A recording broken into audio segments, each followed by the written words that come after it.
Hey, what is going on, everyone? This is Greg, your co-host for the Grilling to Get Away podcast. Now we have a special episode. We're doing two parts, all about ribs. We've been getting a lot of great questions, and we're getting into a little bit warmer weather. So we know more people are going to be busting out the grills and the smokers if they don't smoke year-round.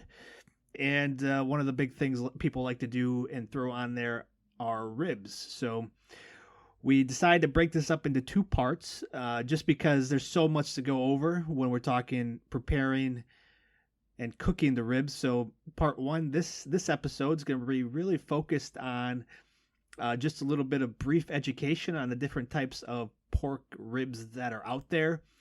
And then specifically, we're going to be talking about baby back ribs. And that's one of the most what can you say, the most popular in America style ribs. We'll talk about how we prep them and what we do before we get them on to the smoker. And then next week will be part two, where we go deeper into what we do once we get them on the smoker, and then how do we finish them up. So we're excited about this one. We have some good times talking ribs, what we always like to do. But again, we appreciate you all listening, sharing. If you find this helpful, if you find these episodes enlightening, helpful, or entertaining, please feel free to leave us a review and share with your friends and the ones that that might be grilling or smoking. But so we'll get into part one of ribs. Thanks for being here.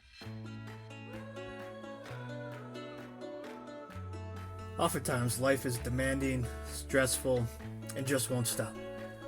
When needing to take a break, we like to light up the charcoal and crack open a cold one. The Grilling to Get Away podcast is an ongoing conversation about all things barbecue and grilling, from our backyard to yours.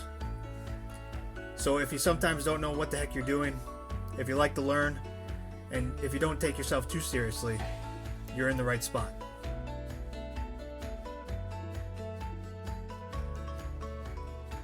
All right, we are recording. Ben, how's it going? Good. It's good to be back again. Yeah. Back at it, Greg. Welcome to the Grilling to Get Away podcast. I'm your co-host, Greg, and I'm here with Ben. And we're doing something different here. We're doing a two-parter. So we're talking about ribs. This is the first part. We're talking about different types of ribs, our prep, and what we like to put on them. But first, more importantly, what are we drinking today, Ben? We are drinking the old classic PBR, Pabst Blue Ribbon. PBR. Oh, sounds good.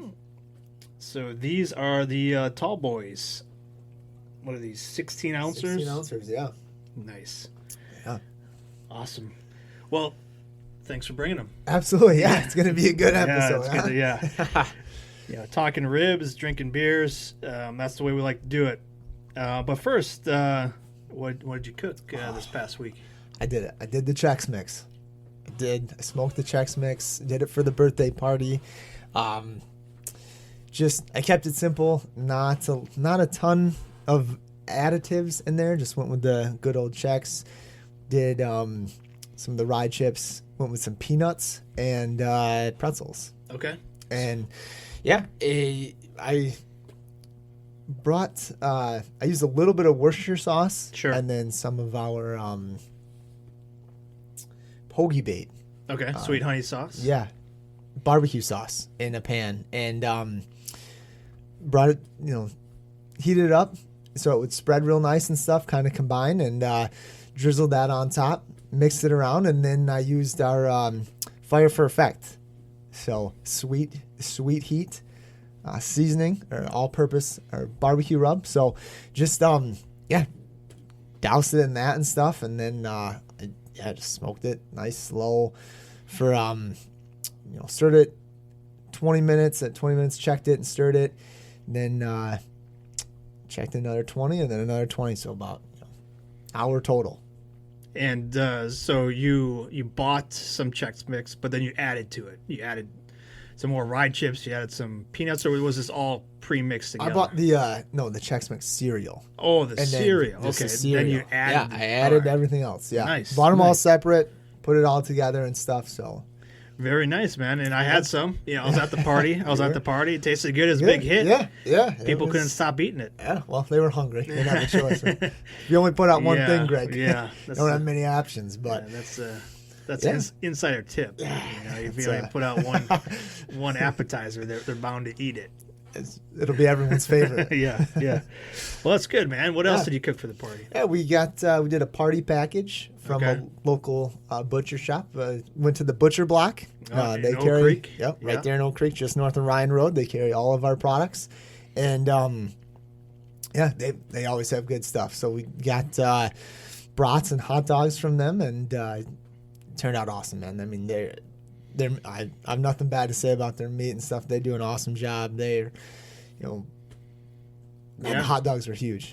Hot dogs are huge. Yeah, I'd say those hot dogs were maybe bigger than the brats. It seemed like it. Yeah, they definitely looked like it. Yeah, some big dogs. Some big dogs. Yeah, and provided the buns. Yeah, it was good. It was worth it. Yeah, so, no, that's good. They tasted fantastic. Yeah, it was a good cook. Yeah, a little bit of smokiness on there. Yeah. I appreciate you stepping out to help me man the grill because 20 brats and 20 dogs. Yeah.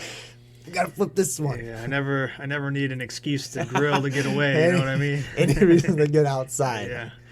Yeah. I tend to get along better with the grill than people sometimes. Imagine that. Right. Yeah. No, it was good. It was good, man, and I appreciate you letting me help you. Had to get you out of there. It's getting hot inside. Yeah. Greg, hey, Greg, I can use an extra pair of tongs out here. Yeah. What about you, though? What were you cooking up? Well, we had the chili cook-off. Oof. Yep. And the verdict's in. Didn't place in the top 3. And we're having a conversation there. Yeah, we're gonna have to go back to the drawing board on that one. I thought it was fantastic. I thought I did a good job. Yeah. But sometimes the judges have a different palate than you. I think I was the only one that smoked. I smoked it, so yeah. I combined all my chili ingredients, in the house, put them in the pan and stuff, but then I smoked them for about an hour outside, and then I let it simmer back inside for another 5 hours, but it got that smoky flavor to it, and I think I'm the only one that did it, so I think the judges appreciated the smell of the smoke, but not so much maybe the taste, I don't know. But, I got some good compliments, and I think the biggest compliment of all was there was none left afterwards. So, tells you everything you need to know right there, doesn't it? A big nice crock pot was for all the other visitors could try everybody's stuff out, and at the end mine was all gone. So I'd say that's a win. I would count it as a win. Yeah. I had some too. I heated it up and I gave you some. Yeah. I put some on made a chili dog out of it. Woo-hoo. Let me tell you, that was I thought it was good. Like I said, I'm surprised it didn't place. But again, it happens. We're coming back again with Revengeance next year now. Yeah, now we got another year to plan and prep. Yep. But we'll see. But no, it's always a good time. It's always a good time to taste other people's chili too and see what they do, and then get some ideas, maybe some inspiration. But no, it was a good time, and I'm glad that I did it, and always learn from it. So. And I'm glad my kids were there to see me lose and not get upset. We don't like to lose, but then also we don't quit. So we'll be back. I think one of them, someone was crying last year when we lost, didn't they? Yeah, I think my youngest one. was he was bummed. He was mad. 4, he was 4 at the time. Put a lot of effort into it. It was a family trip, and we lost, and he wasn't happy, so he started crying. But that's okay. I'm with him. I was right there with him. I'll be honest. This year, he's a year older and a year wiser, so he didn't really care too much. He's just pissed. Yeah. As long as there's noodles and milk and stuff, he's cheese, okay. Yeah, can't go wrong. All right, well that's good, man. So we're doing a 2-parter here. We're trying something different, and we're going to talk about ribs. We're getting up to really prime smoking and grilling time once the weather starts, even though we do it all year round. All year round. Yeah. But ribs are kind of a lot of people's favorites. A good staple. Yeah. Yep. And I definitely love doing them. Absolutely. Yeah. I'm with you. Yeah. So I think we're going to focus on baby back ribs. Probably the most popular one here in the U.S. But I think we should also kind of talk about briefly talk about the other types of cuts of ribs, And maybe we'll do another episode on those types specifically later on. But so what are the other types of ribs that we got here? I know. So we're going to talk about baby back ribs, and we'll talk about those in a little bit. So you got spare ribs. Yep, St. Louis style. St. Louis style. Which, are the spare ribs. That's, it tends to be kind of a bigger cut. It's, kind of right off the belly, behind the shoulders and stuff. Yeah. Yep. Typically, you're looking, about 2 to 3 pounds there? Yeah, I'd say so. Yeah.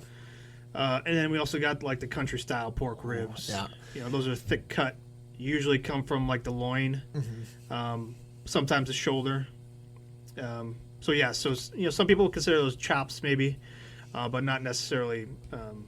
But a lot of people call them country style ribs, right? But so spare ribs, kind of bigger bottom portion.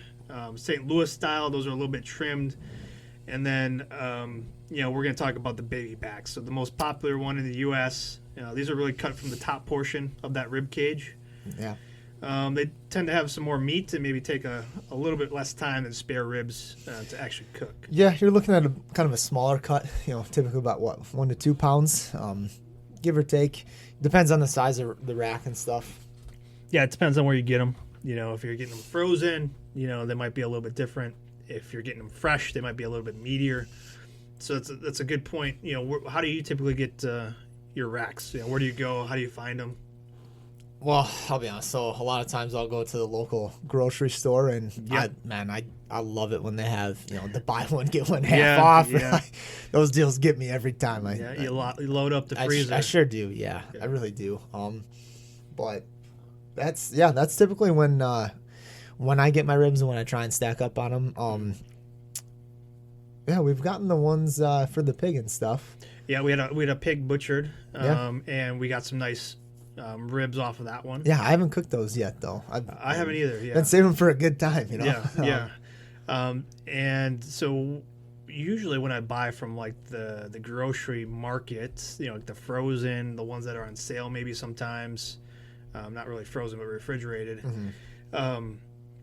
Do you find that those tend to be a little bit less meatier? Oh yeah. Yeah. Okay. Yeah, I do. I think when we did when we smoked the pig over the summer, I thought those had those were some meaty ribs. Right. But again, we were doing the whole pig at the time, and typically you're not gonna get the whole pig.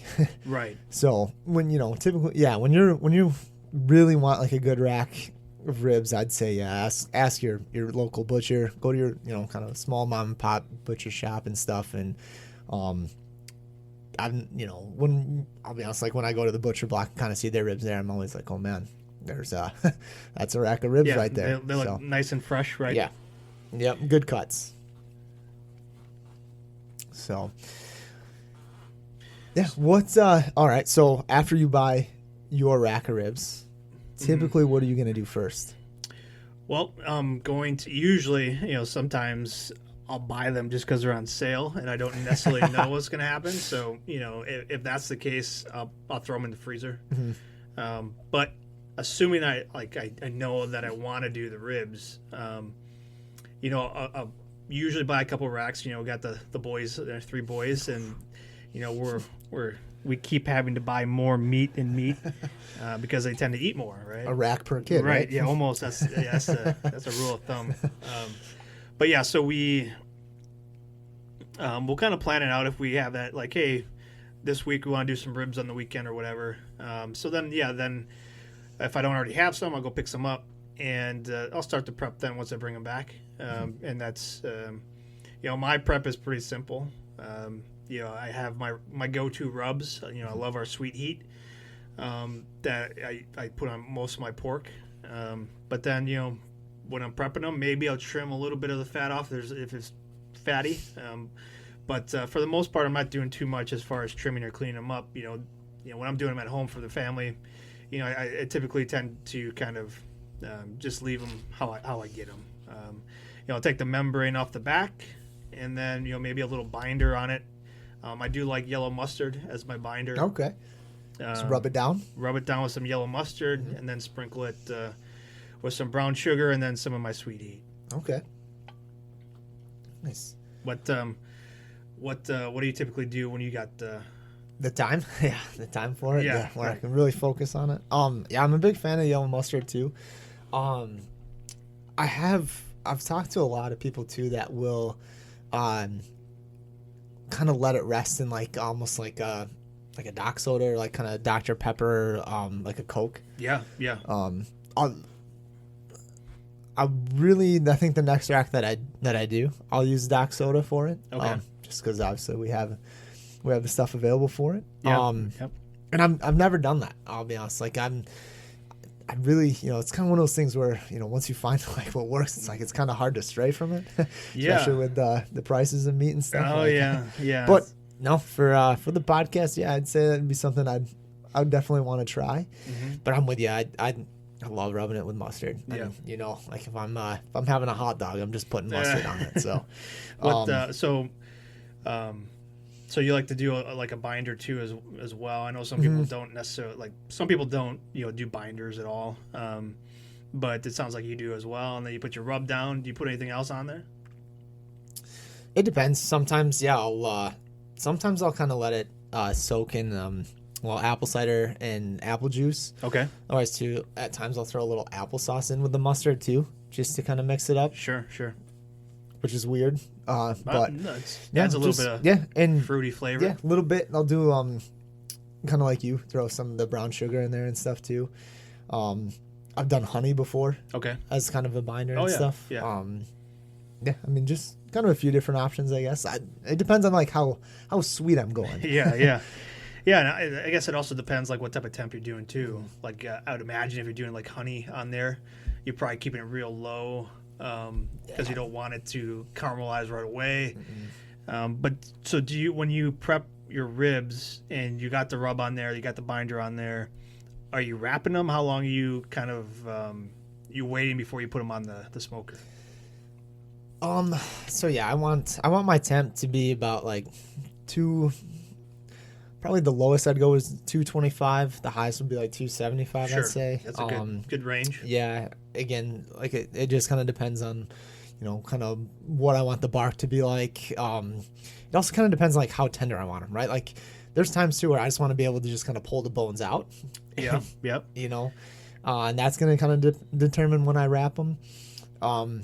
But lately I've been kind of really into just your traditional ribs, right? Like where I can eat it off the bone, not where I'm just pulling the bone clean out and stuff where the meat's sticking to it. Yeah. Cause I mean, the rule of thumb, like if you're doing a competition, you're supposed to be able to take a bite out of the meat on one of your ribs and you should see the imprint of your teeth on those, right? Those are properly cooked ribs, but a lot of people like them fall off the bone, which means that technically they're overdone, but they taste delicious. And that's the way a lot of people like them. Yeah, it depends. Like if we were doing like rib sandwiches and stuff like that, you know what I mean? Like then I want it to slide right out and just keep it simple, right?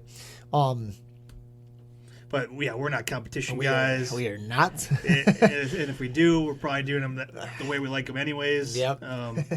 So we fall off the bone, real tender, real juicy. That's the way we like to do them, right? Yep. Okay. Yeah. So so kind of in that instance, I'd like to smoke them. Kind of hit it with about 40, 45 minutes, maybe an hour. Again, if my temp's kind of a little lower, with it being a little colder out and stuff, I'd probably go a little bit longer before I wrap them. But a lot's gonna kind of depend on the bark on the top. No, I mean do you wrap them beforehand before you put them? I gotcha. Yeah. A lot of times too, like I said, talked about my big pan. Your big with the pan. lid. Yeah, I like to just kind of leave them in that. But yeah, there are times too where I have, kind of let them sit and soak for a bit, pulled them off, seasoned them, done all that and stuff, and then wrapped them in the cellophane. Yeah. So you, same here. Like if I can get, if I have time and I plan ahead, I will wrap them overnight. Let the flavors kind of get into the meat a little bit. If I don't have a lot of time, a few hours. I'll let them, kind of marinate in the rub and the binder and all that kind of stuff. Wrap them up with some cellophane, put them back in the fridge, and then maybe I'm prepping other meat or other food, getting the smoker ready, and then throw them on. But pull them out about a half hour before you put them on. Yeah. So try and get them up to a little bit of room temp. A little bit. I don't mind it too much if I pull them right out and put them right on. But yeah, I mean, there are some people that like to let them get up to room temp a little bit, sweat just a little bit, and then put them on. Yeah, it's like you almost kind of let it rest before you cook it. Yeah, it's an interesting concept. I know. So we've done our prep. We've pulled the membrane off the back. So that's a question. Then, do you always pull your membrane off the back? Yeah, I really do. I'll be honest. Like I think like the first, the first rack I did, probably the first 2 or 3, man. Like I didn't. Okay. And it's always kind of like after you cook it, it's just like this weird thing on the back. It's like what is this? So the membrane's on the back side of the bottom, ribs, and it's kind of like this thin layer of membrane, right? So, and then you pull that off. For the most part, most people do. Some people don't. But yeah, if you don't, I don't think it really hurts. No, I've heard it might cut. From what I've read, it might like cut into like the smoke coming in like underneath and kind of entering like the meat from like the bottom like that, which sure makes sense because that's like a protective layer, right? The membrane. But again, we're not the competition guys. Yeah, I mean, so yeah. No, I mean, so I've always pulled them off just because the person that I kind of looked up to and learned from was always doing that. Yeah. So it's kind of a habit for me. I taught my kids that too. Hey, we're gonna pull these off, and nobody asks any questions. Just something you do. Do you have maybe a grill tip from Greg here? Okay. An easy way to pull that membrane off, like when you go about it, what's your plan of attack to get it out of there? Yeah, usually I'm using like a knife or I'm using like a fork to get underneath it, and then paper towel. So I'm using paper towel to grab it because it's kind of slippery and sometimes breaks and all that kind of stuff. So I've got paper towel on hand where I'm using the paper towel to help grip it, and then I'm pulling it. Grip it and rip it, huh? Grip it and rip it. Hopefully it stays in one piece. Sometimes some of those are tricky, where you're kind of swearing and you're trying to get all these little pieces off. But hey, but sometimes you get that glorious rip and it's all one piece. Yeah. It feels good, doesn't it? It does. I feel like I accomplished something. Nice. Right, yeah. So we pulled the membrane off. We got the we got the binder on, we got the rub on, we wrapped it. It's in the fridge. Sometimes you mentioned that you're gonna maybe do a brine, or you're gonna do like let it sit in some soda or some other flavors. Do you inject yours at all? No, I've never injected my ribs. Honestly, I think the only time I probably would have if I was doing like the country style, so kind of bigger and thicker like that. Oh yeah. But no, I don't feel like I mean, again, I haven't tried it, but I've never really felt like I needed it in there and stuff. Okay. I thought they all, the flavor was there. It was what I was looking for and stuff. And it's they're so kind of thin as it is. Yeah. It's not like a There's chicken breast or like a turkey. So, I personally don't inject it. Do you? No. Nope. I just let I put the rub on. I put the binder on, and then I kind of let it ride. Nice. Yeah. Yeah, man. So then we pull it out a little bit before we're ready to put it on the smoker and let it rest a little bit. Anything else you're doing like prep time before you're actually going to be throwing it on that smoker? Yeah. I'm going to create like, some kind of concoction to like spritz it with. Okay. Throughout the cook. Yeah. And that's, again, it's kind of, I think it's to each their own. I don't think you absolutely have to. I think though, like it kind of helps keep them moist. You can definitely do it too early or too late, and it can be a game changer either way.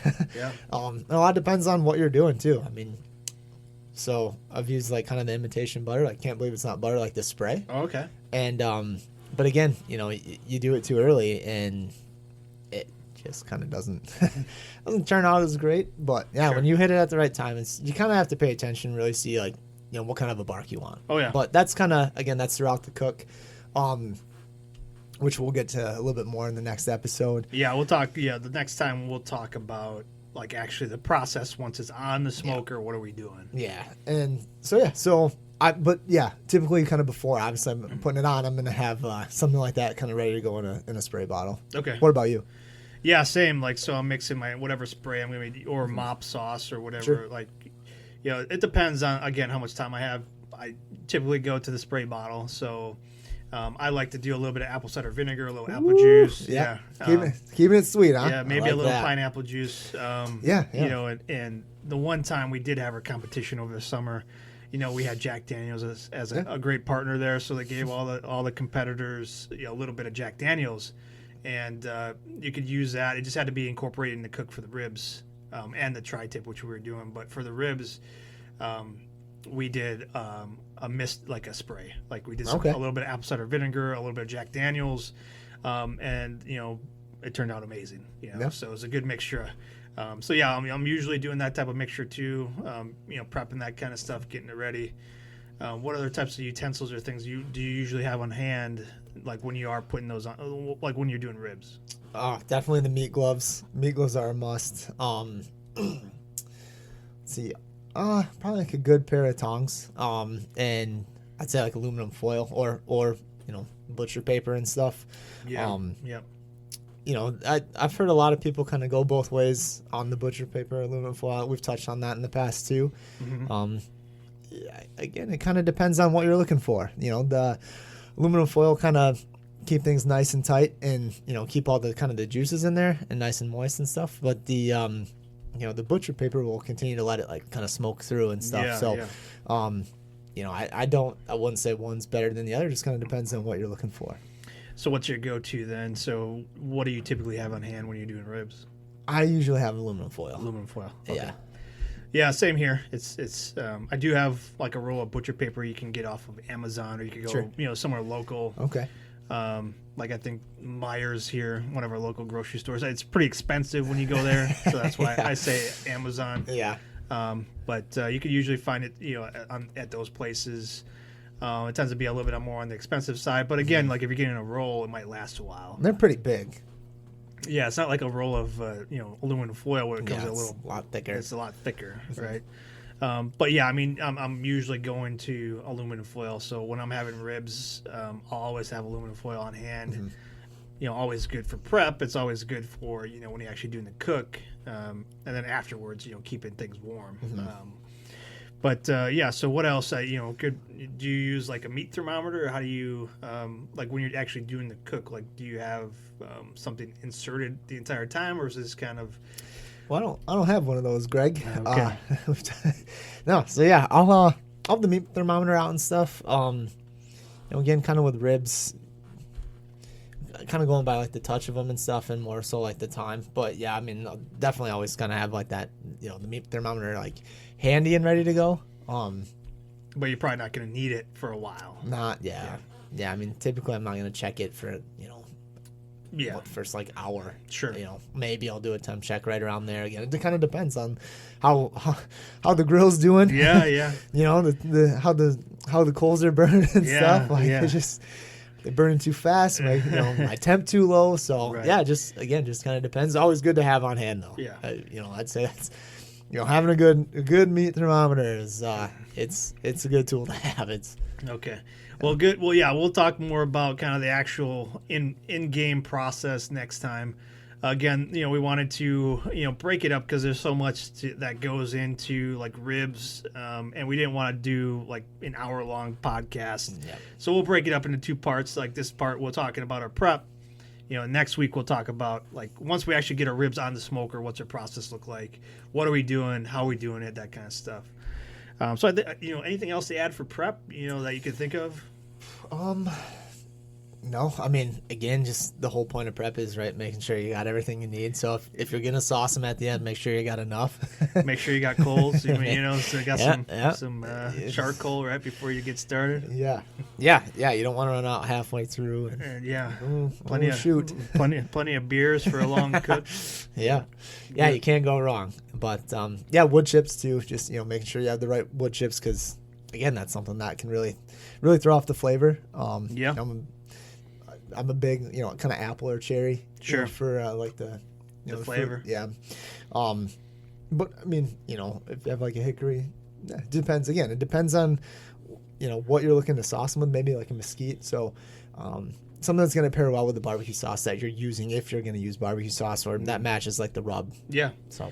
Yeah, no, pairing and matching flavors, and we could go into like another, whole podcast, to talk about, which I'm sure we will. But all right, yeah, and I think next time maybe we will talk about like what do we like to, what type of wood flavor do we like to put with our ribs, and how do we pair that with types of rubs and sauces we're using. So that's a good segue into next week. But what do you got? What do you got cooking up this week? Let's see. And now I can think of his ribs. We kind of talked about the beer can chicken last week. I don't know. I was so focused on the birthday party. Yeah. The Chex Mix had me just over the top. I know how it is. Yeah. So I don't, as of right now, honestly, I don't have like a plan, which sometimes is sometimes the best, fun. Yeah. But as we talk a lot about prep on this show, so it's kind of sometimes you risky game. Just gotta wing it. Yeah. Yeah. I mean, I'm kind of in the same boat. I'm coming off my huge downer of a chili. And going into some warmer weather, hopefully this week. I'm thinking throwing some chicken breasts on there. Okay. You know what? I'll commit to it, man. I will. Like I said, the store just had the sale on the ribs. Yeah. I've got some solid baby backs there, and I'm gonna give it a go with letting them sit in the Doc soda, kind of the Dr. Pepper flavor. Okay. For a bit, and we'll let you know how it goes on the next episode. Well, I'm looking forward to that. Yeah, bring you some. Yeah. Oh, as always. Always take free barbecue at my house. So free. Yeah. I'll have to think about that too. I'm thinking about ribs. I got some. I picked some up too. Yeah. You told me about. I know. I did. I tell you. Yeah, you're always a good friend. Hey, buddy, we got. Hey. There's a sale on ribs over here. But I'll think about that. I've been doing some steaks and stuff too. I always like grilling up some steaks. Low and slow, I'll have to think about it a little bit. Maybe I'll throw some chicken breasts on there. Maybe I'll take out that Cornish game hen too that I got and try that out. I'll let you know though next time what I did. All right, well. Anything else to add for this week's episode? Yeah, it's cold outside, but man, it's still a good time to grill. Just make sure it was 50 degrees just not too long ago. Now it's 20. Bust it out and just make sure she's still working. Trust me, it's worth it, and take some time to grill and get away and enjoy it. So. Yeah, it's always good to take some mental health breaks and bust out the grill.